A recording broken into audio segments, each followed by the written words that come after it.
Greetings, everyone. Hello, one. Hello, all. How are you?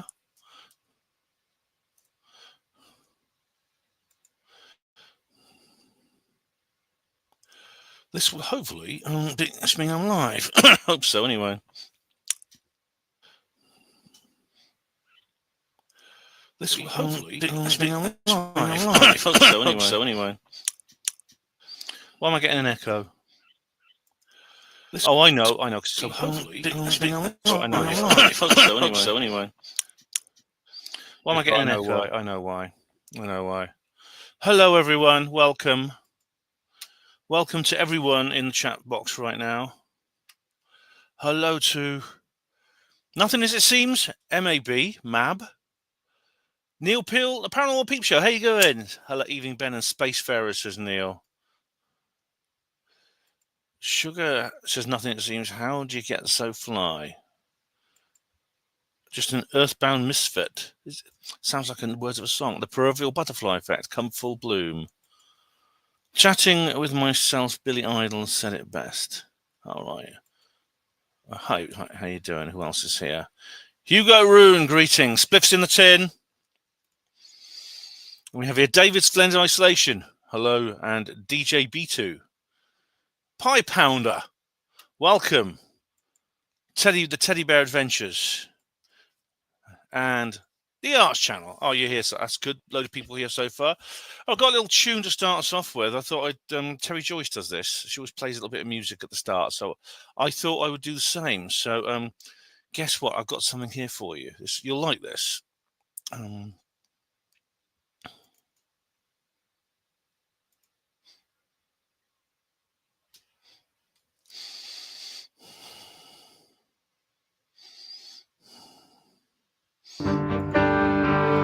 Conspiracies, government cover-ups, Earth mysteries, monster cryptids, Cybe saucers, and black triangle, up and woe.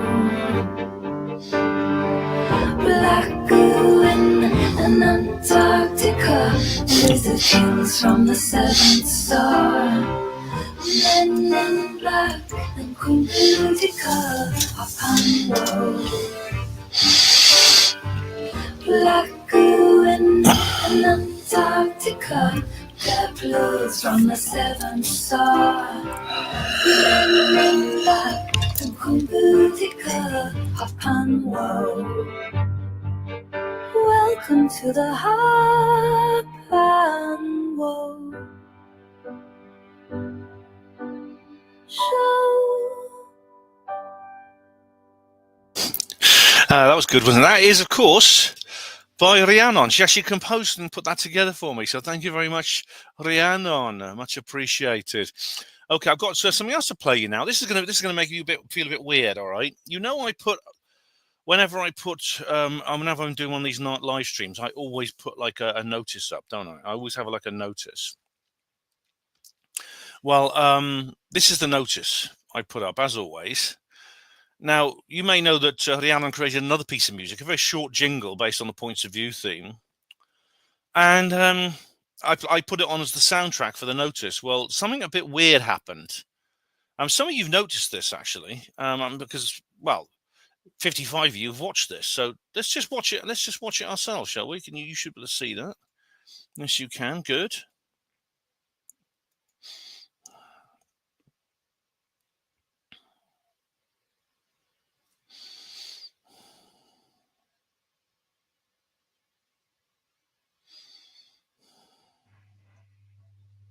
Conspira government covers mysteries monster. What?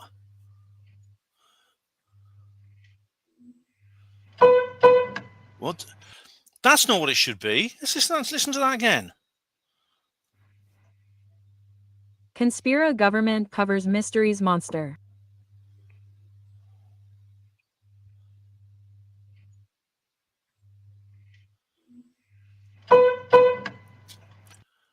This is what it should sound like. I'll just show you what it should sound like. This doesn't make sense. This makes no sense at all. This is what it should sound like. Here we go. Listen. I'll just I might as well just show you this, actually. Here we go. There's nothing embarrassing in this folder. No. Here we go. This is what it should sound like.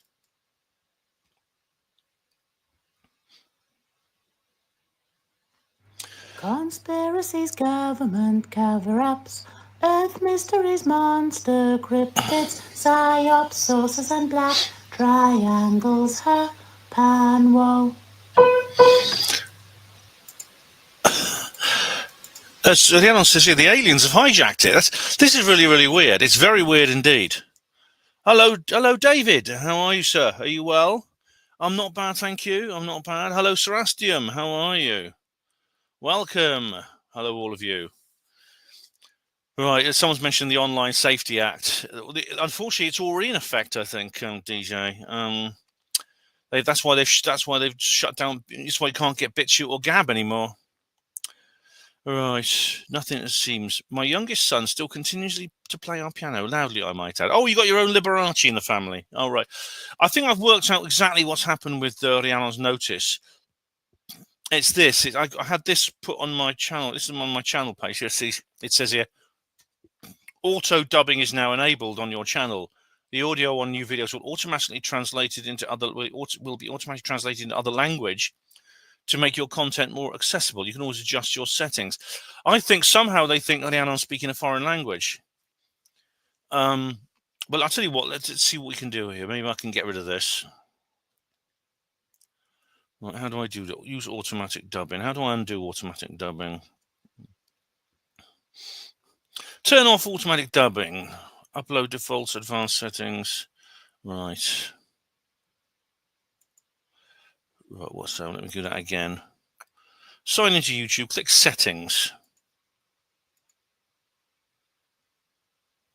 What's settings? I'll sort it out later. But it should be easy enough to turn off. The Welsh accent confused them. That's right.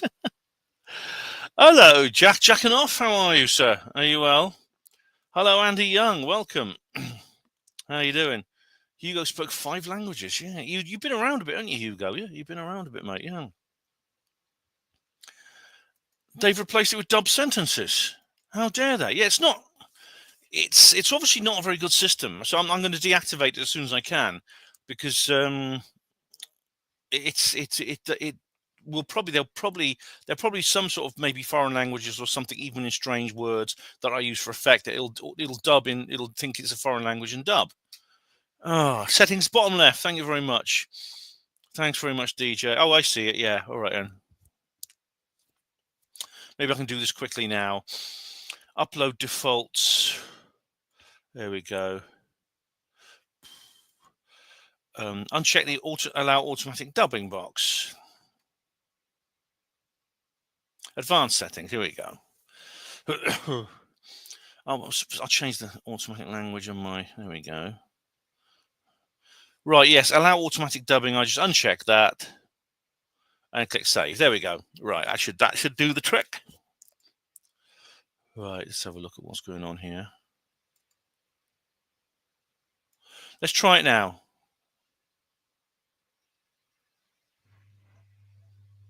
Conspira government covers mysteries monster. I might just have to. It may take a while to get into effect. I'm going to delete this.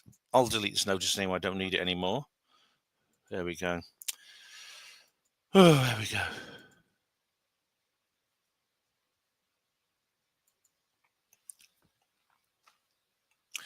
So that's sorted out then. Not the aliens. No, it's not, apparently. No, it's not the aliens. Well, we'll see how it goes anyway. We'll see how it goes. Anyway, guys. Oh, God, I've got so much to talk to you about today. So much. Such a lot has happened, man. You wouldn't believe it. I just decided to do this, I think, on Wednesday. I decided to do this live stream. And I couldn't do it. Thursday, I was doing the Panmo show. So I couldn't do it. I couldn't do it then. I just thought, well, I will... I'll do it on a Friday. I mean, Saturday's not really on either, because on Saturday I'm going to. Well, I'm not doing anything Saturday evening. I can't really do anything, because on Sunday I'm getting up early to go to the Capel Green premiere. That's what's coming up. But anyway, right, now what you see behind me, I don't know how much you can see of that. Oh, there we go. I might just show you the whole picture. Let me just show you the whole picture. There we go. It's not a very big picture. Let me just see if I can expand it a bit. There we go. There you can see the spaceship approaching this big cylindrical object. All right, that is that's actually from a book. It's actually was on the cover of a book called Rendezvous with Rama. Have any of you read Rendezvous with Rama? It's never been adapted into a film, so you'd have to have read the book. It's a book by Arthur C. Clarke.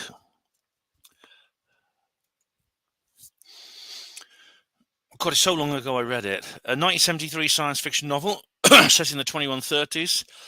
Involves a 31-mile-long cylindrical alien spaceship that enters the solar system. The story is told from the point of view of a group of human explorers who intercept the ship and attempt to unlock its mysteries. The novel won a Hugo and Nebula Award on its release. Yeah, and there's been several sequels which are not as good. They're actually not very good indeed. It's never been... Oh, there is a film coming now, apparently. Denis Villeneuve is set to direct a film. There is a movie coming. And they're in the process of writing the script right now. Oh, good. Right. That's good. Something to do, isn't it? Yeah. But in this story, I mean, I don't want to give you spoilers, but this big cylindrical spaceship comes tearing at the solar system. Hello, Nihilist Lives Matter. Welcome. How are you, sir? How are you, sir or madam? Arthur C. Clarke. I missed that one. Read many of his. Oh, this is one of his most famous. It's worth reading, Hugo. I mean, I went through a sort of Arthur C. Clarke phase where I just read nothing but Arthur C. Clarke for like about 5 years, I remember. And I read all his books probably several times. But yeah, this thing, it just appears in the solar system. It like comes ripping through into the solar system. And everyone thinks it's coming for the Earth. I'm not going to spoil it for you by telling you what happens, but it's a really, really cool story. There's been several sequels which are not as good. And they're actually ghost written by someone else called Gentry Lee, Arthur C. Clarke is a really good writer, and Gentry Lee is a really bad one. And so I read the first one thinking, it's got Arthur C. Clarke's name on the cover. It's going to be in his sort of style. It's not. It's pretty clear that Gentry Lee does all the writing. But anyway, tearing through the solar system. Yeah, but anyway, this could be coming true. All right. Please do not presume my pronouns. I'm no madam. Meat and 2 veg intact. All right. Okay. Sorry, Nihilist. I said she, he, or she. I just wasn't sure. I mean, some people I don't know what sex they are. Okay, so I'll start by going through your notice comments. And I put a pinned. When the thing went wrong with the soundtrack, I put a pinned comment up saying the score has gone wrong on this for some reason. Rick Horden said, "Conspire, CONSPYRE. Could government cover mysterious monsters?" It's quite catchy. I had to listen 3 times. It's not very. Yeah, if that's the quality of the damn dubbing, I don't want to use it anyway. Arts Channel says end times. Rick Horden says first. Yeah, well done, Rick. Gold tinfoil hat coming your way. Right. Okay.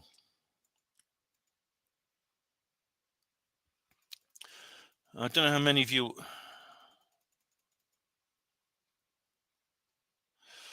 Right. There's something else I recommend very much you watch. Where is it? Let me just find it for you. Right, okay. Anyway, first, I've been watching it. It's there already. Here we go. This one, First Contact, an Alien Encounter. And I can't show you this or I'll get a copyright strike. It's this here. It's this here, First Contact, Alien Encounter. I'll show you some stills here. It's about where they find basically an interstellar object. And again, I feel this is coming true. I feel it's like this is coming true. Now, you guys, how many of you saw my first? All right, I've got some questions here from people. David says, Ben, what's your top sci-fi movies that you recommend watching? All right, I don't know. Let me think. Some really good. I can't think of. I'm not sure I could think of the first 5, but a number of good ones come to mind. So, for example, Arrival, not The Arrival, Arrival. That's a good alien invasion movie. Have a look through the ones I've done watch parties for. And the object, says DJ B2, is a xenomorph egg ship. Oh my God, Rhiannon Raven. I can feel the testosterone seeping through the screen. They Live, yes, that's a good one, Rhiannon. You guys, thanks for helping me out. Shemai. Hello, Derek. Da iawn, diolch. How you doing? How's things west of the border? Well, Rhiannon's, we got a countrywoman here, Rhiannon. Now, do watch that because that's very interesting as well. Now, we're going to go through a couple of articles by Avi Loeb. How many of you were here for the live stream I did last week? I think I did last Tuesday or Wednesday. I did a live stream called New Interstellar Object. Hello, David Langston. How do you? District 9. I've not seen that. Oh, thank you. Hapanwo Lives Matter. Yes, indeed we do. Yes, indeed. How many of you saw that? Because it's important. If you're watching the recording of this, it's important to go and watch that one.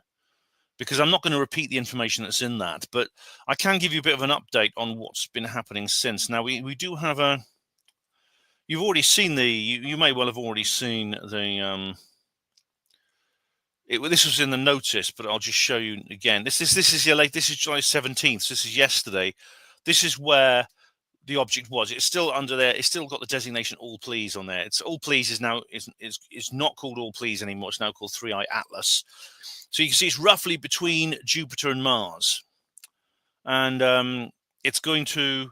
That's where we are now. The Earth is right now. But as you can tell, All Please or 3i Atlas is going to travel across the solar system. By the time it gets here, it's going to be October, which means the Earth will essentially be on the far side of the sun.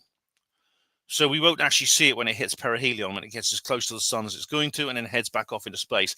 Mars will get a very good view of it. If you're on Mars, you Martians up there, could be visible to the naked eye. Yeah, it really, really could. It could easily be visible to the naked eye. It's going to be that close.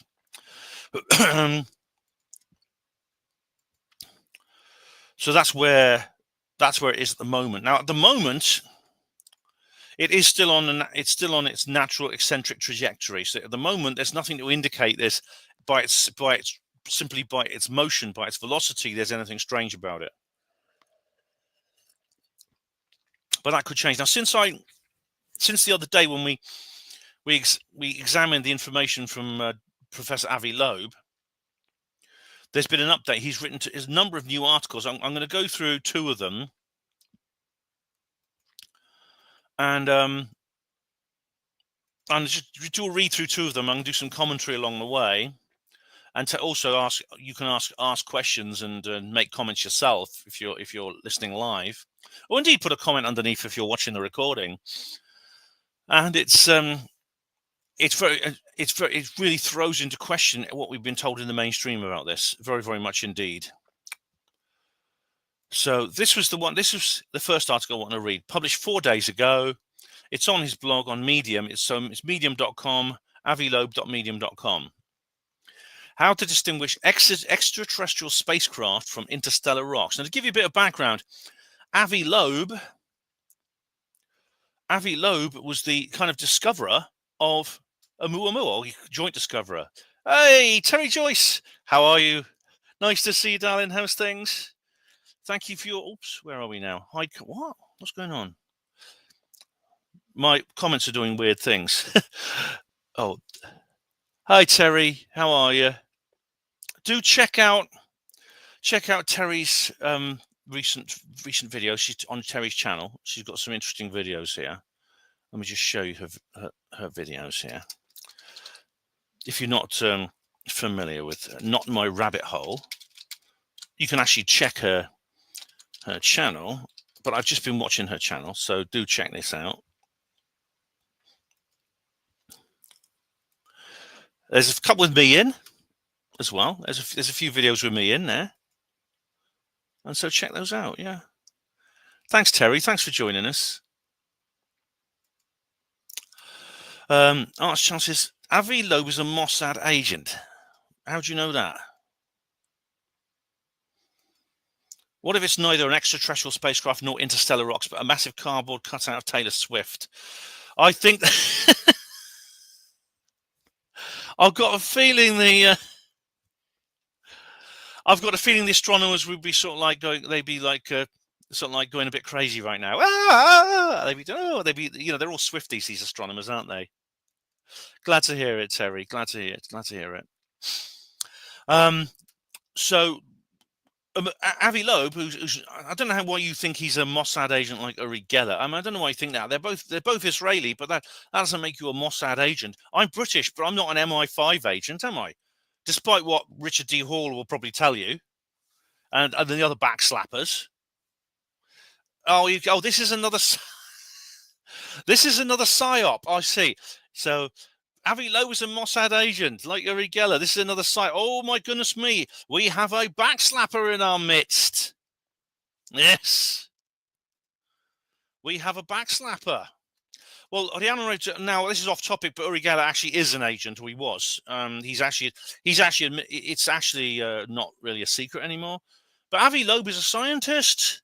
That's what he is. Now, he's the guy who brought us Oumuamua, or at least Avi Loeb did not discover Oumuamua.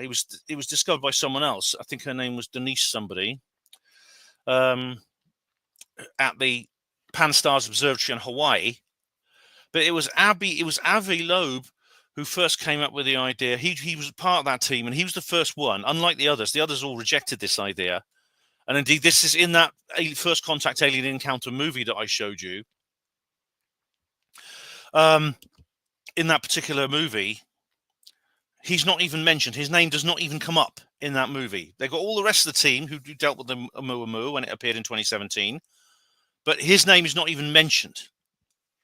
It doesn't even come up, which I think it's notable by its absence. But anyway, Oumuamua, I've done 2 live streams on this. Avi Loeb said that Oumuamua may well be an interstellar object, but it's an interstellar object, but it's actually not natural. It's actually artificial.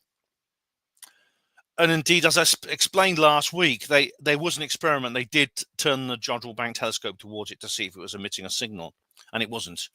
Now, compare that with 2I Borisov. Now, 2I Borisov was the second interstellar object that has ever been discovered, not including UFOs, of course. We're not going to go into UFOs tonight, but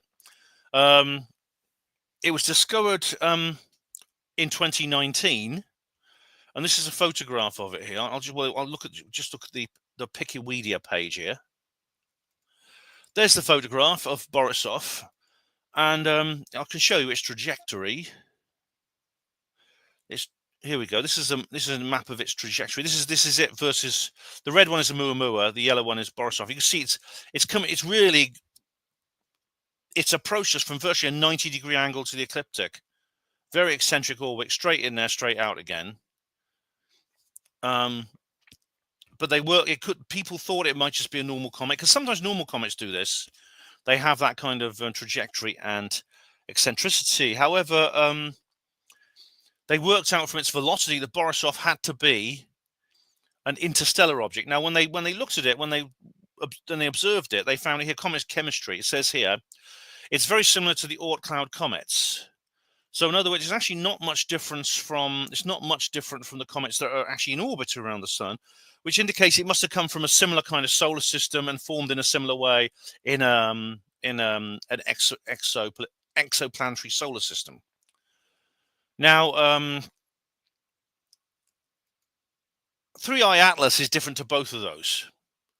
3I Atlas, the third interstellar object we've discovered, is totally different. Now, if you watch, I say, please watch the first video if you haven't seen it already. Comet Borisov Johnson. Yes, it's even got the weird hair. Yeah. Okay, so what's happened is that when it's first appeared, it was called All Please, or A11P3EZ. And this was quickly called All Please because it looks a bit like that. Snarnock, hello Snarnock. As Snarnock says, I haven't seen you for a while. How you doing? Mars's moon Phobos has a lot of anomalies. It does. In fact, it's probably got some internal spaces. Some people have speculated it might be artificial. There was a Y-Files episode about that, actually, literally just a couple of weeks ago. Now, what the question is what happened was with it, as you know from the previous, it happened just literally before I started the previous live stream. The astronomers reported that it was given off a coma, so it was actually outgassing. They report this is outgassing, therefore it's a comet, and they immediately declared it to be a comet. And as I said at the time, there were already some question marks over that, the chemistry of it, and also the fact that it started outgassing very early, and things like that. DJ B2 says, what if the object is an alien AI consciousness transmitter sent to Earth to cause the thing that happened in Maximum Overdrive, the Stephen King film? I've not seen that, but we'll explore those possibilities because it's all a bit up in the air right now. As I said, at the moment, there's nothing to indicate it's not going to follow the track that's already been laid out for it in its predicted future. In other words, by October, it's going to reach perihelion. The Earth, unfortunately, will be on the other side. The Earth will be on the other side of the sun, so we won't see it.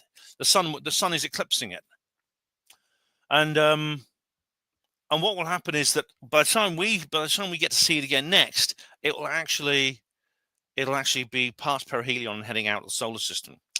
That's when it'll come out of the sun's glare, and if indeed it continues on that track, it might not. That's what we've got to question.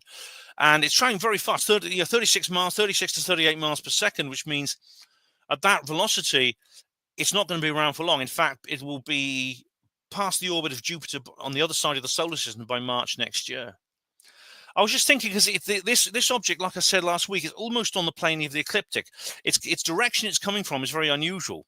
Unlike Oumuamua, which is at the local standard of rest, which means basically it was just sitting there in front of the solar system as it passes along the galactic disk.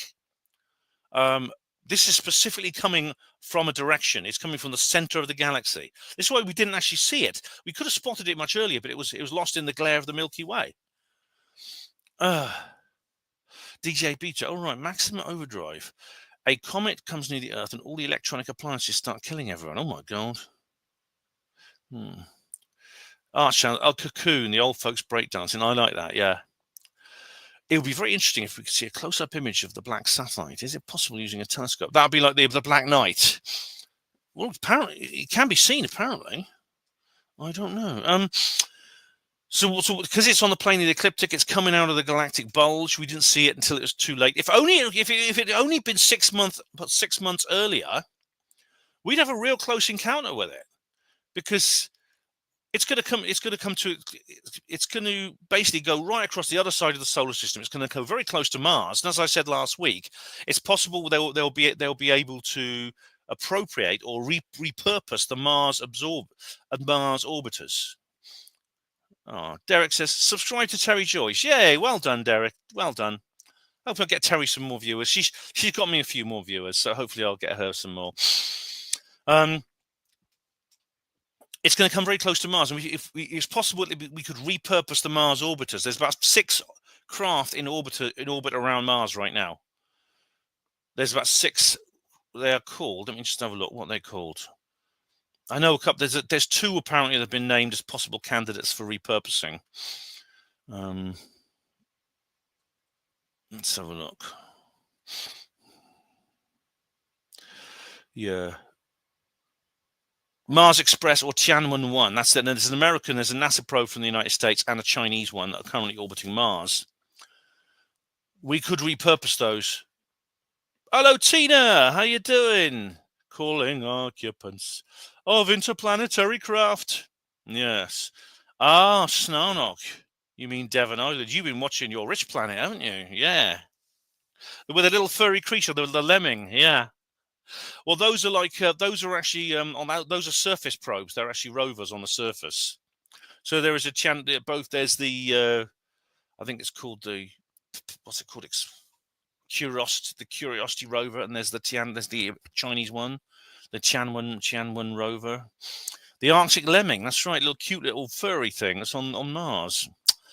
So it may be possible to appropriate one of those, so we'll get a good look at it as it comes past. Or we can use the James Webb Space Telescope. And in fact, I believe the Hubble Space Telescope, which is the first one, is going to be observing 3i Atlas in a couple of days. Let's have a look. Here we are. Observations of 3i Atlas with the Hubble Space Telescope. This is the first. That was the first ever launched space telescope. Are planned for the 21st of July, which is Monday. Images from those observations will immediately be made public. Well, we'll see about that. We'll see about that. Yeah. David, Ben, what do you think's going on up in Antarctica? I'm not sure. Loads of things. I mean, Mr. H was there, wasn't he? You know, Mr. H with the Stephen Greenstreet haircut. What about the song Star Trekking Across the Universe? La la la la la la. Yeah.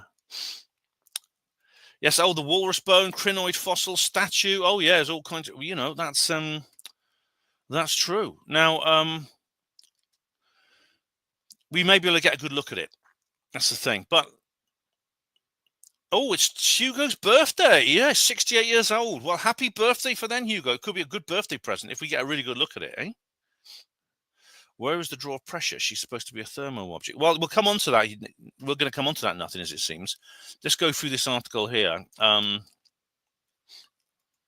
Actually, I've got a couple. I'll use my notes because I'll just show you it. Then I'll go to my notes because I've actually added a few things. I've actually copied it and added a few notes. How to distinguish extraterrestrial spacecraft from interstellar rocks by Avi Loeb. This was 4 days ago. He's published another one since then, which we're going to go through. And he says here, the discovery of interstellar objects over the past decade raises an important question that could shape the future of humanity. How to distinguish extraterrestrial spacecraft from interstellar asteroids. Now, I should point out that he's, just for the purpose of this conversation, let's not mention UFOs. Because, of course, they are, when people say, well, where are all the interstellar objects? I say they're all over our head right now. Let's just focus on these particular types of interstellar objects. Pardon me. Both types of objects reflect sunlight. However, no telescope on Earth can resolve a 100-meter object on the scale of our largest rocket, that is Starship, from a distance of about 1 billion kilometers. The distance where 3i Atlas was discovered on July the 1st, 2025. I should add that after it was discovered, they started looking at old plates from telescopes, and they found that there was traces of it going back, I think, to the middle of last month. So it was actually imaged much earlier, but it was first noticed on July the 1st. He carries on. Unfortunately, we cannot rely on sky watchers to alert us to the possibility that a spacecraft just entered the solar system.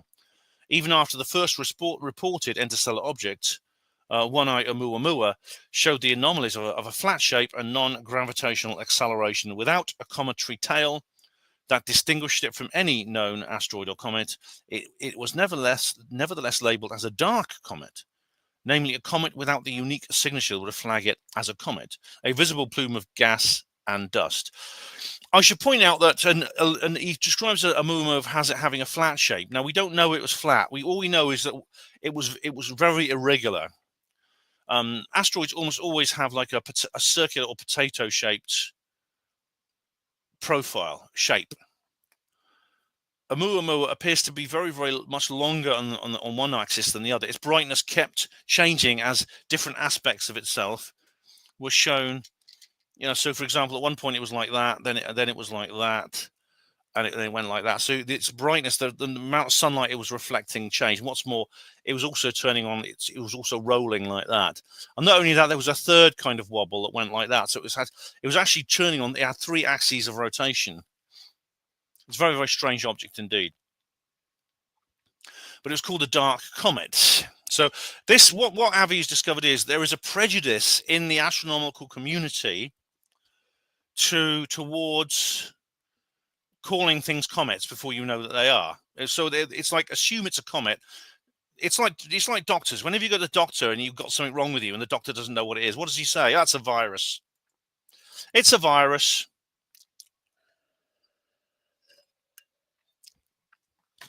Let's call it a virus.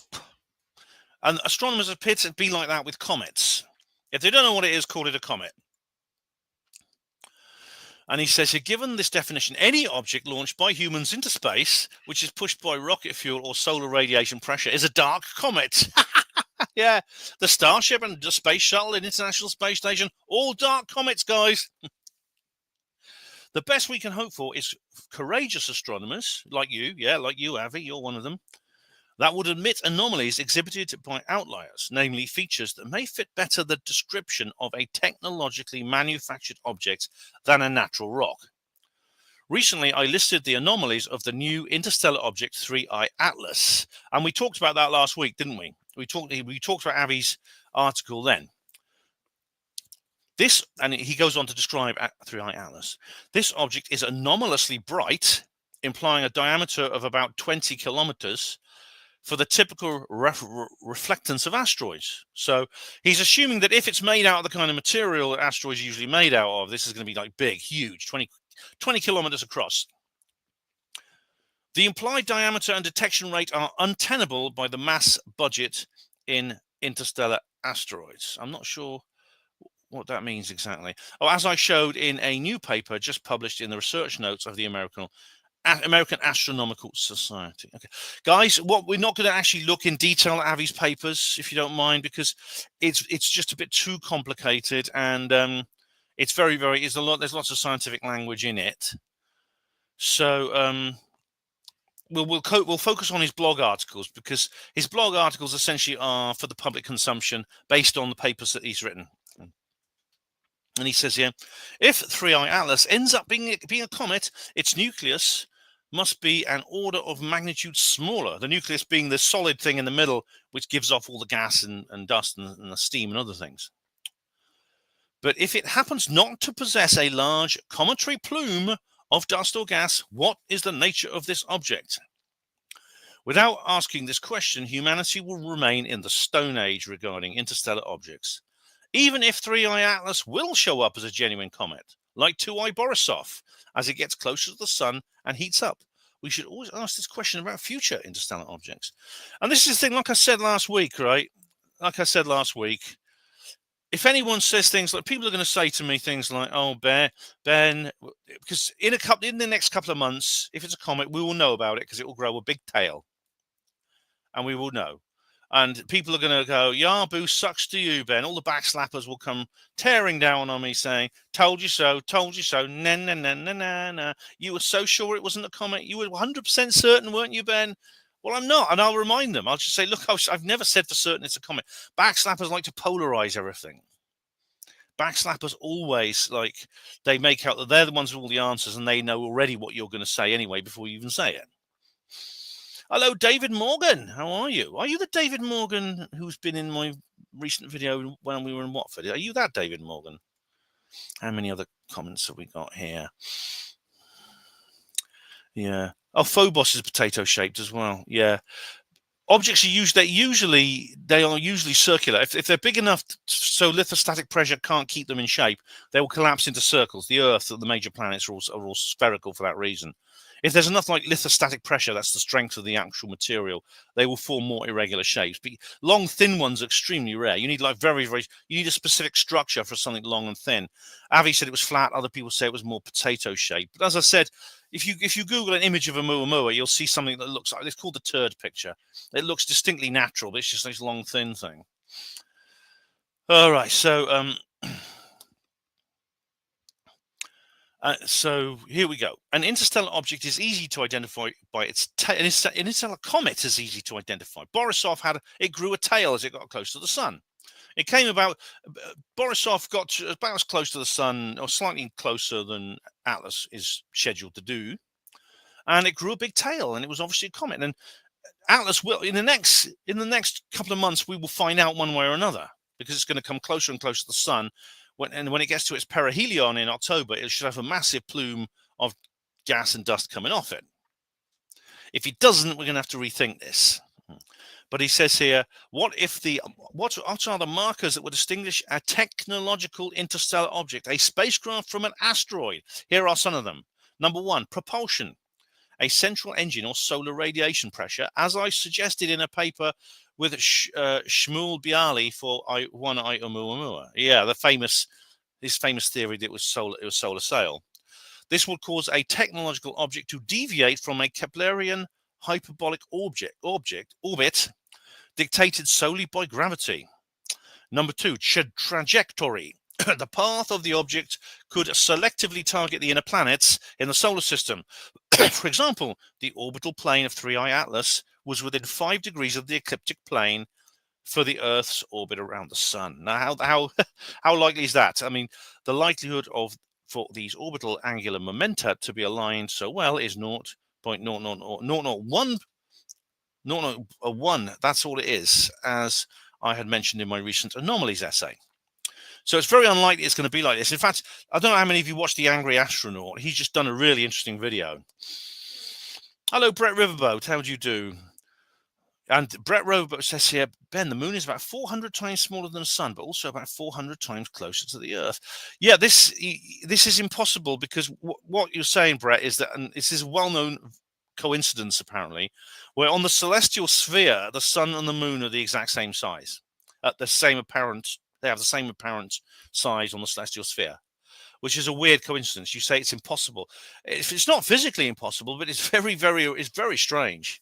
It means we get this amazing effect of the total eclipse, which is probably quite rare. I mean, there can't be many places in the entire universe where you get that. It must be very rare. Now, what the angry astronaut asked ChatGPT or Grok, you can do this. Terry has just been doing this in her latest video, where you can ask them questions about certain things.